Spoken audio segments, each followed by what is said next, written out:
2 Kings. Chapter 25. Verse 1. So in the 9th year of Zedekiah's reign, on the 10th day of the 10th month, Nebuchadnezzar king of Babylon marched against Jerusalem with his whole army. He encamped outside the city and built siege works all around it. Verse 2. The city was kept under siege until the 11th year of King Zedekiah. Verse 3. By the 9th day of the 4th month the famine in the city had become so severe that there was no food for the people to eat. Verse 4. Then the city wall was broken through, and the whole army fled at night through the gate between the two walls near the king's garden. Though the Babylonians were surrounding the city, they fled toward the Arabah. Then the city wall was broken through, and the whole army fled at night through the gate between the two walls near the king's garden. Though the Babylonians were surrounding the city, they fled toward the Arabah. Verse 5. But the Babylonian army pursued the king and overtook him in the plains of Jericho. All his soldiers were separated from him and scattered. Verse 6. And he was captured. He was taken to the king of Babylon at Riblah, where sentence was pronounced on him. Verse 7. They killed the sons of Zedekiah before his eyes. Then they put out his eyes, bound him with bronze shackles and took him to Babylon. Verse 8.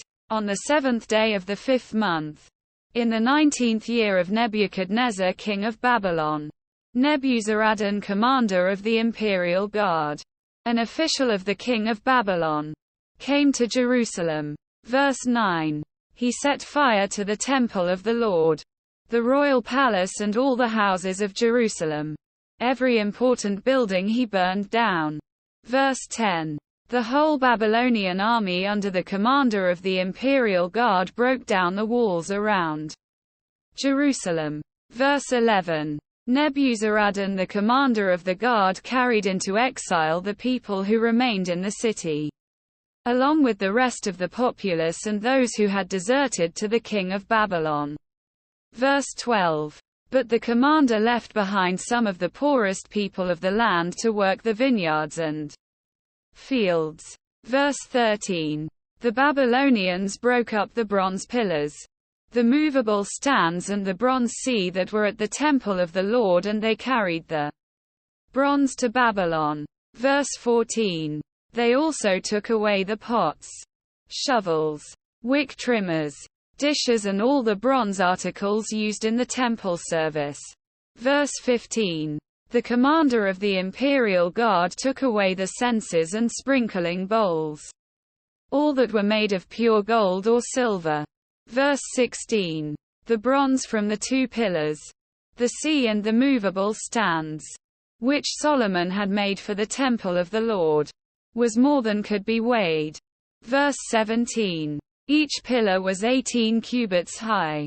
The bronze capital on top of one pillar was 3 cubits high and was decorated with a network and pomegranates of bronze all around. The other pillar, with its network, was similar. Each pillar was 18 cubits high. The bronze capital on top of one pillar was 3 cubits high and was decorated with a network and pomegranates of bronze all around.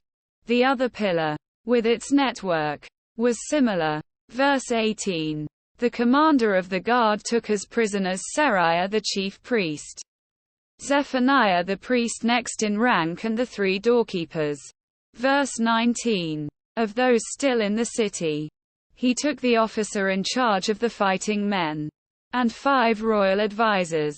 He also took the secretary who was chief officer in charge of conscripting the people of the land, and 60 of the conscripts who were found in the city.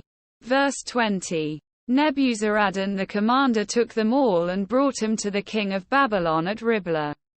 Verse 21. There at Riblah, in the land of Hamath, the king had him executed. So Judah went into captivity, away from her land. Verse 22. Nebuchadnezzar king of Babylon appointed Gedaliah son of Ahikam, the son of Shaphan, to be over the people he had left behind in Judah.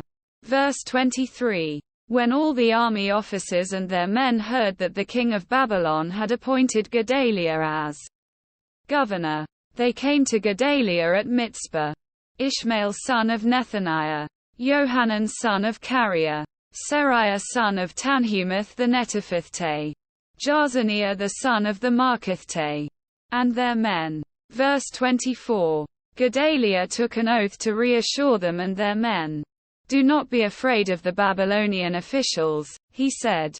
Settle down in the land and serve the king of Babylon, and it will go well with you.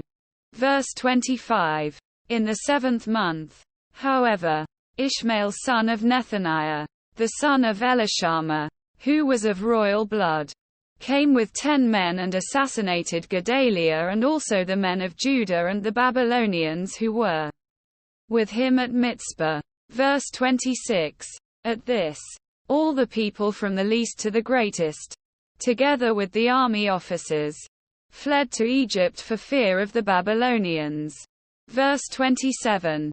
In the 37th year of the exile of Jehoiachin king of Judah, in the year Awul-Marduk became king of Babylon, he released Jehoiachin king of Judah from prison. He did this on the 27th day of the 12th month. Verse 28. He spoke kindly to him and gave him a seat of honor higher than those of the other kings who were with him in Babylon. Verse 29. So Jehoiachin put aside his prison clothes and for the rest of his life ate regularly at the king's table. Verse 30. Day by day the king gave Jehoiachin a regular allowance as long as he lived.